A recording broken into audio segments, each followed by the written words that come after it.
우리가 실제 그 투자는 스포츠와 같으면서 다른 게 뭐예요? 스포츠는 뭐 올림픽에 나가서 1등을 해야 되고 아시안게임에 나가서 1등을 해야 돼. 그래야지만 이제 돈을 벌 수가 있죠. 근데 투자는 아니란 말이야. 어느 특정 대회에 나가서 여러분들이 1등하고 2등 해야지만 돈 버는 게 아니란 이야기예요. 그냥 내 페이스가 중요한 거예요. 마치 마라톤과 같은데 마라톤마저도 이제 순위에 들어야지 돈을 벌잖아. 근데 투자는 아니라고. 스스로 마라톤을 하면서 자기 페이스만 유지하면 돈을 벌게 되는 그게 투자다. 그리고 트레이딩이다. 이렇게 생각을 하셔야 돼요. 그러니까 급할 게 없어요. 천천히 하면 돼. 저번에도 이제 매매 테크닉에 대해서 말씀드렸는데 오늘 다시 한번 정리를 해드릴게요. 모르시는 분들이 있는 것 같아서. 우리가 히트 타점이라고 이야기를 하면 롱 방향하고 숏 방향을 같이 잡는 거를 이야기를 하죠. 양방향은 아니야. 양방향은 포지션을 한 번에 잡는 걸 이야기를 하는 거고, 히트 타점은 그 방향으로 갔을 때 잡기 위해서 대기를 하고 있다고 표현을 해야 돼요. 그래서 일단 뭐 원형파가 나왔어. 원형파가 나온 다음에 이렇게 잔잔거리게 되면 보통 우리는 이런 지점에 타점을 걸게 됩니다. 어떤 지점에서 타점을 거냐? 쉽게 말하면 기존에 엘리어트 파동을 한다고 치면은 공통 구간이다, 또는 뭐 이거는 확실한 자리다, 이렇게 이야기를 하잖아요. 근데 히트 타점은 그게 아니야. 공통 구간이 아니야. 오히려 가장 5대5에 근접한 자리에서 시작을 하게 됩니다. 쉽게 말하면 남들이 매매하지 않는 자리에서 시작을 하는 거야. 자, 남들은 이거는 100%야. 무조건 먹는 자리야. 이런 데서 매매를 하려고 하는 거잖아. 확신 있는 자리, 또는 뭐 남들의 관점과 내 관점의 공통된 구간에서 매매를 하자, 이런 식으로 진입을 하는데, 제가 알려드린 히트 타점 그게 아니라고. 가장 5대5에 근접한 자리, 오히려 이제 남들이 확신을 하지 못하는 그런 자리에서 시작을 하게 됩니다. 그게 뭐다? 이 후잔잔이다. 후잔잔. 정류장이 생기고 뒤에 잔잔거리는 이 구간을 후잔잔이라고 우리가 이야기를 하죠. 그리고 이때가 가장 상방과 하방이 5대5에 근접했을 때예요. 가장 5대5야. 올라갈 확률도 50%고 내려갈 확률도 50%라고. 이 자리에서 시작을 하게 되는 거예요. 그러니까 히트 타점 자체가 어떤 거예요? 위에서 대기를 하게 되는 거죠. 이런 식으로. 초록색은 롱이라고 치고 빨간색은 숏이라고 가정을 할게요. 이렇게 대기를 하는 거야. 50대 50에 근접했기 때문에 결국엔 무빙이 나올 수밖에 없다. 그리고 여기다가 이제 추가로 뭐를 말씀을 드렸어요? 파동이 이 안에서 계속 살 수 있으면은 내가 틀린 건데, 파동은 결국에는 이 안에서 살 수가 없다. 갇혀 살 수 없다라고 말씀을 드렸죠. 그렇기 때문에 얘는 결국 무빙이 나올 수밖에 없는 거예요. 그러면 얘가 여기 있다가 위로 올라가든 아래로 내려가든 크게만 무빙이 나와준다면 결국엔 나는 수익으로 끝날 수밖에 없잖아요. 근데 한 가지 전제가 있습니다. 이 안에서 얘가 언제 터질지는 몰라. 하루 정도 이러다가 터질 수도 있고 이틀 그러다가 터질 수도 있어요. 그리고 이 가운데 이런 것들을 살짝살짝 건들 수가 있겠죠. 내 타점을 살짝살짝 건드리면서 계속 여기서 살아 숨쉴 수도 있다고. 그렇기 때문에 이때 적용을 하는 게 뭐다? 매매 테크닉이다. 매매 테크닉. 그래서 이거를 상황에 따라서 얘가 이제 조금씩 더 늘렸어. 이런 식으로 횡보하면서. 그럴 때 이 타점을 건들지 않기 위해서 벌려주는 거를 늘리기라고 그래요. 늘리기. 근데 얘가 또 파동이 좁아졌어. 그럼 굳이 위에서 대기할 필요가 없잖아. 이거를 모아줘요. 이거를 쪼이기라고 그래. 쪼이기. 가장 5대5에 근접한 구간에서 타점을 잡고 있는데, 실시간으로 그려지는 무빙에 따라서 손절이 될 확률을 줄이기 위해서 늘리기하고 쪼이기를 한다는 이야기예요. 롱을 더 늘리기도 하고 숏을 더 늘리기도 하고, 그 다음에 무빙이 좁아졌기 때문에 더 쪼이기도 하고. 이게 늘리기 쪼이기예요. 그러면 이제 제가 여러분한테 말했던 모으기는 뭐냐? 모으기는 얘가 한 방향으로만 갔다가 돌아와요. 뭐 이럴 때가 있잖아. 제가 이제 그림으로 이렇게 그리면은, 야, 이럴 때가 있냐? 이렇게 될 때가 있어? 라고 생각이 들겠지만, 보시면 어때요? 있죠? 실제로 나오죠? 이런 타점들이 가끔씩 나옵니다.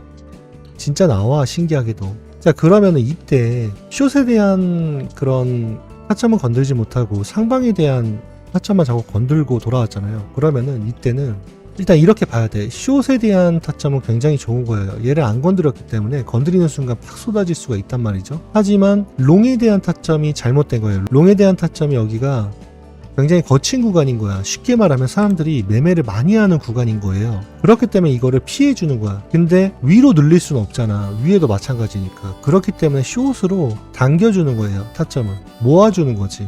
자리를 잘 잡기 위해서. 이게 요렇게, 그게 뭐다? 그게 모으기다 라는 이야기예요. 그러니까 반대 방향으로 해도 마찬가지야. 롱 쪽으로는 타점을 안 건드렸는데 숏으로만 계속 타점을 건드리고 올라와. 그럴 경우에는 더 내리기 부담스러우니까 더 위로 올려서, 남들이 매매하는 자리로 위로 올려서 타점을 잡는 거예요. 롱은 고정을 하고.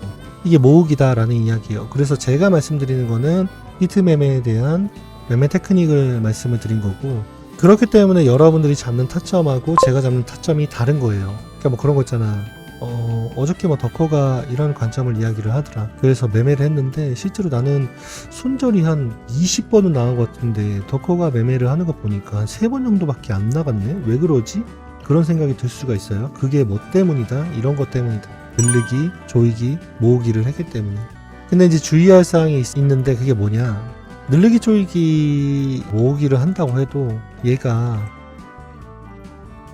이게 한 번 건드리고 내려갔다고 해서 바로 늘리지는 않아요. 이럴 때는 한두 번 정도는 그냥 냅둬. 이 타점을 고정한다는 이야기예요.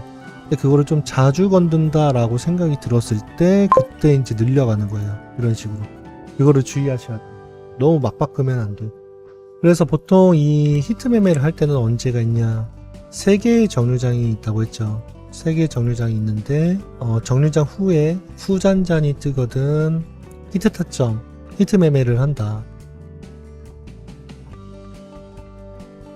그 이야기고, 3개의 정류장은 뭐가 있어요? 원형파의 정류장이 있고, 삼각수렴의 정류장이 있고, 쐐기의 정류장이 있습니다. 그 후에 뜨는 후잔잔에서 히트 매매를 진행을 한다라는 이야기예요. 그래서 보통 남들이 매매하는 자리에서 매매하려고 하는 게 아니라 남들이 매매를 안 하는 자리에서 매매를 하려고 노력을 한다 라는 이야기고, 그 결과가 이거예요. 자, 그러면 우리가 이런 히트 매매를 할 때도 있는데 이럴 때가 있어요. 한쪽으로 추세가 강할 때, 한쪽으로 큰 추세, 작은 추세가 아니야, 큰 추세가 강할 때, 큰 추세가 터지다 보면은 그런 정류장하고 후잔잔이 잘 안 떠요. 그때는 이제 추세가 진행되고 있는 과정이기 때문에 뭐 심지어는 뭐 한 달 동안 후잔잔이 안 뜰 때도 있습니다. 근데 어쨌든 여러분들은 매매를 하셔야 되잖아요. 그럴 때는 이제 어떤 거를 쓰냐면 손실 확정법이라는 걸 써요. 사실 제가 이거를 여러분들한테 맨 처음 알려드릴 때는 어떻게 했냐면 골 에버리지를 써서, 예를 들어 500불로 시작한다고 치면 베팅도 보통 10% 정도 이야기를 했는데 10%보다 더 낮추는 거예요. 10%면은 보통 50불 베팅이잖아요. 근데 50불 베팅이 아니라 진짜 5%까지도 낮추는 거야. 그렇게 되면 한 25불 베팅이 되겠죠. 골 에버리지로 25불을 베팅을 해서 한 5% 정도 되는 25불을 베팅을 해서 하는 방법인데, 원래는 맨 처음 알려드릴 때는 이게 이제 손실을 확정시키는 거지. 이게 그냥 다 날아간다는 생각으로 하는 거예요. 25불이 다 날아간다는 생각으로 골 에버리지를 사용하는 방식입니다. 그래서 당연히 손절가도 널널하게 걸겠죠. 3% 4%대 현물 가치로 3% 4%대 걸고 거의 뭐 청산되다시피 하면은 다시 25불을 베팅을 하고 그런 식으로 하는 건데, 이거를 근데 이렇게 하지 않고 다시 뭐랄까 좀 더 보완시켜 드렸죠. 어떻게 했죠? 굳이 그렇게 기다릴 필요가 없어. 얘도 마찬가지야. 손실 확정법을 쓰더라도 내 타점을 건들고 안 가면 손절하면 돼. 그렇기 때문에 히트 매매 했던 것처럼 현물 가치로 0.5%에서 1% 정도 사이에서 손절을 걸면 됩니다. 굳이 이제 손실 확정법이라고 해서 손실될 때까지 기다릴 필요가 없다고 이야기를 했어요. 제가 그거는 바꿔드렸죠, 다시. 그렇기 때문에 다시 한번 말씀을 드리면 골 에버리지를 사용을 하고 500불이 있다고 치면은 5% 정도인 25불을 베팅을 하는데 25불이 청산될 때까지 기다릴 필요는 없다. 히트 매매와 마찬가지로 내 타점을 건들고 안 가면 선물 가치로 0.5% 정도에서 1% 사이면 손절을 하면 된다 라는 이야기예요. 방식이 이제 이게 틀린 거고, 히트 매매 같은 경우는 한 10% 정도 베팅을 하니까 500불이 있다고 치면 50불 정도 베팅을 한다고 치니까 베팅을 줄이고 골 에버리지를 사용하는 거, 그거 외에는 뭐 다른 게 없는데, 또 세팅에 대해서는 다른 게 없는데 다른 게 또 하나가 있죠. 뭐가 있죠? 타점이 달라요. 타점. 잡는 방식에 대한 타점하고 또 그거에 따른 매매 테크닉이 다른 거예요. 매매 테크닉. 그러면 이제 이거를 우리가 이제 손실 확정법이라고 이야기를 했으니까 타점은 손실 확정 타점이라고 합시다. 손실 확정법을 사용해서 타점을 잡는 거니까 손실 확정 타점이라고 이야기를 하자고요. 히트맵에는 히트맵의 타점이라고 이야기를 하고, 그러면 손실 확정 타점은 어떤 거냐? 첫 번째로는 추세가 굉장히 강력할 때 덕커 파동의 기초처럼 나올 때가 있습니다. 이게 어떤 거냐? 원형파를 그리고 얘가 여기서 잔잔거리면 후잔잔이 완성이 되는데, 그게 아니라 덕커 파동의 기초처럼 1-2를 그냥 돌파해버리는 무빙이 나옵니다. 추세가 강력할 때 이런 모습들이 나와요. 그렇기 때문에 반방향으로 보는 거죠. 여기 손실 확정법에서는 단방향으로만 바라봐요. 히트 타점처럼 양방향으로 바라보지 않습니다. 왜 그러냐면 한쪽으로 추세가 강하기 때문이에요. 그러니까 쉽게 말하면 이런 거야. 대세 롱장에서 굳이 숏을 잡을 필요가 없는 거예요. 왜냐면 얘가 내려왔다가도 빠르게 말아 올리기 때문에. 그래서 이제 숏 타점까지 같이 잡게 되면은 손실의 범위가 더 커진다는 이야기지. 그래서 롱에 대한 방향이 강하다 그러면 롱 방향만 잡는 거고, 숏에 대한 방향이 강하다 그러면 숏에 대한 타점만 잡는 거예요. 둘 중에 하나만 잡는 거야. 그게 히트 타점하고 다른 부분이에요. 그래서 손실 확정 타점의 1번은 덕커 파동 기초, 원형파 그리고 이 갱각을 돌파하는 이 구간, 여기서 대기하고 있는 거예요. 고 레버리지 사용해서. 그럼 얘가 팍 하고 뚫는 순간 크게 먹게 되겠죠. 이게 첫 번째 타점이에요. 두 번째 타점은 어떤 게 있냐면 정구점을 돌파하는 지점입니다. 예를 들면 이런 거예요. 고점 갔다가 뭐 이렇게 내려왔다가 이런 상황이야. 그러면은 나는 어디서 대기해요? 이런 데서 대기를 하는 거죠. 이런 데서. 여기서 대기를 하고 있는 거야. 왜냐면 얘가 크게 갈 거면 이렇게 될 거니까. 이거를 좀 공격적으로 한다면 이런 구간까지 내리는 거죠. 전고점. 그래서 이렇게 돌파되기를 기다리는 거야. 이렇게 해도 되는 게 추세가 굉장히 강력한 장이잖아요. 그래서 굉장히 쉽게 먹혀요. 얘가 건들고 다시 내려가면 그래도 대기를 하고 있는 거야. 계속 똑같은 자리에서. 왜죠? 결국에는 얘가 나한테 큰 수익을 주기 위해서는 여기를 지나가야 되니까. 마찬가지로 숏에 대한 방향은 정하지 않고 롱에 대한 방향만 정하고 그대로 매매를 하는 거죠. 이게 손실 확정 타점의 두 번째. 이해되세요? 근데 이러다가도 갑자기 뭐 원형파 후에 잔잔이 걸리거나 그러면 이제 수렴 후에 잔잔이 나오거나 쐐기 후에 잔잔이 나오면 다시 히트 타점으로 바꾸는 거예요. 손실 확정법에서 히트 매매로 다시 바꾸는 거예요. 근데 그와 동시에 여러분들이 알 수 있는 게 뭐냐면, 봐봐, 잘 생각해봐. 진짜 중요한 거 알려드릴게요. 여러분들이 큰 추세가 터져갖고 손실 확정법을 쓰고 있었다? 근데 막 잘 쓰고 있는데 갑자기 얘가 수렴을 그리면서 잔잔거려. 이게 뭐야 이게? 정류장 뒤에 잔잔이 뜬 거죠? 이렇게 되면? 그렇잖아. 후잔잔이 뜬 거잖아. 손실 확정법을 쓰고 있는데 갑자기 정류장 뒤에 후잔잔이 떠. 그럼 이제 어떻게 생각해야 돼요, 여러분들은? 문제야. 이거를 보고 어떻게 판단을 해야 돼? 진짜 중요한 거예요, 이게. 여러분들이 그 관점을 예측하고 차트를 분석하고 다 좋은데 이거를 알아야 돼. 이거를 알아야지만 여러분들이 물리지 않는 거예요. 근데 익절하고 제타점을 잡는다. 맞아요. 익절하고 제타점을 잡아야 돼. 근데 또 어떻게 생각을 해야 돼? 허라? 하고 생각을 해야 돼. 왜죠? 추세가 안전될 수 있겠구나. 손실 확정법만 사용할 수 있는 게 큰 추세가 터졌을 텐데 갑자기 얘가 정류장을 만들고 후잔잔을 그린다고. 그거는 뭘 뜻하는 거예요? 얘가 추세가 반전이 될 수가 있다라는 이야기예요. 큰 추세가. 그럼 당연히 여러분들은 단타에서는 그 히트 타점으로 전환을 하고 매매를 해나가시면 되는데, 문제는 이제 장기 포지션이나 이런 거 있잖아요. 그런 것들을 주의를 하셔야죠.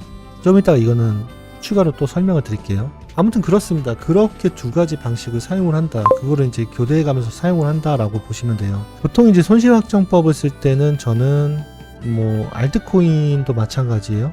20배에서 25배를 사용하는 경향이 있고, 히트 타점을 사용할 때는 10배. 변동성이 너무 커지면 뭐 5배까지도 낮춥니다. 이런 식으로 레버리지를 사용한다고 보시면 되고, 단타 말고 장기 포지션에 대한 거는 1배에서 3배까지 아주 저레버리지, 아주 낮은 저레버리지를 사용하게 됩니다. 근데 제가 이렇게 이야기를 하면 여러분들, 야, 너 너무 고레버리지 사용하는 거 아니야? 이렇게 생각을 하실 수가 있는데 아니에요. 제가 이제 10배를 사용한다고 해도 저는 이제 베팅을 10%로 하잖아요. 그래서 단타를 풀시드 대비 몇 배를 사용하는 거예요? 제가 1배를 사용하는 1배. 풀시드 대비 1배 사용하고 있는 거예요. 그러니까 여러분들이 배팅에 대한 것도 정하지 않고 무조건 풀시드로 10배를 한다? 굉장히 큰 거겠죠. 그게 이제 여러분들이 시장에서 퇴학당하는 이유예요. 나의 의지와 상관없이 퇴학당하는 이유가 그거라는 이야기예요. 풀시드를 태운 다음에 10배로 하고 풀시드를 태운 다음에 20배를 하고 또 그것도 모자라서 어떤 사람은 막 100배, 50배 땡기잖아요. 이제 그게 망하는 이유예요. 근데 저는 배팅을 10% 이하로 하기 때문에 안타 영역의 풀시드 대비 1배다 1배. 이게 이제 뭐 20배, 25배를 사용을 해봤자 늘어봐야 2.5배 이하예요. 자, 그럼 봅시다. 이게 무슨 얘기를 하는 걸까요, 제가? 처음에 두 가지로 나눠지겠죠. 히트 매매, 손실 확정법. 이 두 가지 매매법 중에 하나를 쓰는 거잖아. 근데 이 히트 매매는 보통 언제 많이 하는 거예요? 횡보 때 많이 하는 거죠. 횡보 때 추세가 이제 터지기 직전에 정류장을 만들고 그리고 후전jan을 형성을 하기 때문에 그때 히트 매매를 많이 하는 거예요. 그러니까 여기서 말하는 횡보라는 거는 작은 파동의 횡보를 이야기를 하는 게 아니라 큰 추세의 횡보를 이야기를 하는 거겠죠. 그게 어떤 거예요? 지금과 같은 구간들. 손실확정법은 추세가 터졌을 때 손실확정법을 쓴다라는 이야기입니다. 그러면 여러분들이 이렇게 시장을 지켜봤을 때 둘 중 하나를 선택을 해야 되잖아요. 굉장히 간단하잖아. 제가 뭐라고 말씀드려요? 결국에는 이제 파동은 거친 구간과 잔잔한 구간밖에 없다라고 이야기를 들었잖아요. 히트 매매는 그런 잔잔한 구간인 거고 손실확정법을 쓰는 구간은 큰 추세적으로 거친 구간인 거예요. 그럼 파동이 지금 거치냐 잔잔하냐 그거를 판단을 한 다음에 여러분들은 하나를 선택을 하게 되겠죠. 근데 예를 들어 추세가 터졌다고 가정을 할게요. 여러분은 처음에는 손실확정법으로 하는 거예요. 그 손실확정법을 사용을 하면서 수익을 올리다가 그 다음에 갑자기 이제 후잔잔이랑 뭐 정류장이 보인다 그러면은 히트 매매로 다시 바꾸는 거예요. 그래서 잔잔에 대한 매매를 하다가 다시 이제 추세가 세지면 손실확정법을 사용을 하고 이렇게 계속 돌아가면서 사용을 한다라는 이야기입니다. 그때 시장에 따라서 두 가지 방식을 교차해 가면서 사용을 한다라는 이야기예요. 그리고 그와 동시에 내가 손실확정법을 사용을 하고 있었는데 갑자기 히트 매매로 전환해야 되는 상황이야. 그러면은 뭘 알 수 있다고 했죠? 아, 추세가 반전될 수 있겠다라는 거예요. 자, 여러분들은 이렇게 보시면 됩니다. 그리고 이제 마지막으로 말씀을 드릴 거는 손실확정법에 대한 매매 테크닉을 말씀을 드릴 거예요. 추가적으로. 자, 아무래도 이제 세팅하는 방식이 다르다 보니까 매매 테크닉도 달라요. 타점도 다르죠? 타점이 다르니까 당연히 매매 테크닉도 다릅니다. 그럼 얘는 어떻게 되냐? 아까처럼 쪼이기, 늘리기, 뭐 모으기 이런 거를 하는 게 아니라 도망가기와 따라가기를 해요. 둘 중 하나만 해요, 무조건. 그러니까 여러분들이 낚시한다고 가정을 해볼게요. 원형파를 그린다고 생각을 해서 여러분들이 이렇게 대기를 하고 있었는데 이놈이 갑자기 뾰족 튀어나왔다가 다시 내려가. 이런 적 되게 많죠. 그럼 이제 여러분들은 막 씩씩거리잖아요. 완전 씹스캠 막 이런 음식물 쓰레기 막 이러면서 열받잖아. 근데 그럴 필요가 없다고. 이렇게 되면 도망가기를 하면 돼요. 근데 여기 타점에서 자꾸 이제 물고 도망갔으니까 여러분들도 타점을 위로 도망가면 되는 거예요. 위로. 그럼 얘가 만약에 또 찌르고 또 내려갔어. 그럼 어떻게 해요? 그냥 감정을 버리고 어차피 제자리에서 두 번 손절하나 이렇게 돼서 두 번 손절하나 똑같아. 그대로 다시 도망가면 됩니다. 위에서 기다리면 돼요. 결국에는 얘가 수익을 주려면 여기를 지나가야 된다고, 크게. 그럼 나는 이 수익을 버려버리는 거야. 그냥 버려버리고 손실을 최소화하기 위해서 도망가기를 한다는 이야기예요. 그러면 반대로 이제 따라가기는 뭐냐, 여러분들이 여기서 대기를 하고 있는데 얘가 밑에서 저항대를 만들어. 이런 식으로. 자, 그러면 굳이 여러분들이 여기서 대기를 하고 있을 필요가 있을까요? 아니죠. 이렇게 당기면 돼. 따라가면 돼. 이게 뭐다? 그게 따라가기다. 이 두 가지 매매 테크닉만 쓴다는 이야기예요. 얘가 아무리 올라올 것 같아도 나는 손실을 최소화시켜야 되기 때문에 도망가기 했다가 따라가기 했다가 이거를 반복한다고. 이게 손실확정법에서 쓰는 테크닉이다 라는 이야기예요. 그러면 숏은 다르냐? 아니요, 똑같아요. 숏도 똑같아. 지지대를 만들잖아. 이런 식으로. 이렇게 됐어요, 여러분들. 그러면 어디서 대기를 해야 돼? 숏 방향에서. 여기서 대기를 하면 돼요, 1차적으로. 근데 얘가 봐봐, 또 내 타점을 건들고 바로 말아 올려줬어. 그럼 어떻게 해요? 도망가면 돼. 밑으로. 왜 그렇죠? 숏은 롱보다도 더 빠르게 쏟아야 돼요. 얘 이렇게 자꾸 건들고 난 다음에 반등되면 안 돼. 빠르게 쏟아줘야 돼. 숏은. 그렇기 때문에 그냥 계속 도망가기를 한다고. 마찬가지로 밑으로. 근데 얘도 마찬가지. 얘도 이러는데 갑자기 여기서 이렇게 지지를 만들어. 그럼 어떻게 하면 돼요? 여기서 있을 필요가 있을까요? 아니죠. 여기로 이렇게 따라가면 돼. 언제까지? 얘가 팍 쏟을 때까지. 이렇게 매매 테크닉을 적용을 하면 된다라는 이야기예요. 이해되셨죠? 이게 히트 타점에서 사용하는 매매 테크닉과 손실 확정법에서 사용하는 매매 테크닉이 다른 거예요. 근데 기존에는 제가 이제 장에 맞춰서 이때는 손실 확정법을 사용을 하고 있기 때문에 그때 당시에 그런 테크닉을 적용을 하고 또 갑자기 이제 히트 타점에 대한 테크닉을 적용을 하고 그러다 보니까 여러분들이 많이 헷갈리고 그러셨던 것 같아요. 그래서 오늘은 한 번에 말씀드린 거예요. 전체적인 거. 단타에 대한 전체적인 그림을 말씀을 드린 거다라는 이야기고 이게 제가 트레이딩하는 방식입니다. 그러니까 이것만 주구장창 하는 거야. 히트 매매 했다가 손실 확정법 했다가 횡보냐 아니면 큰 추세가 터졌냐에 따라서 계속 이것만 주구장창 하는 거예요.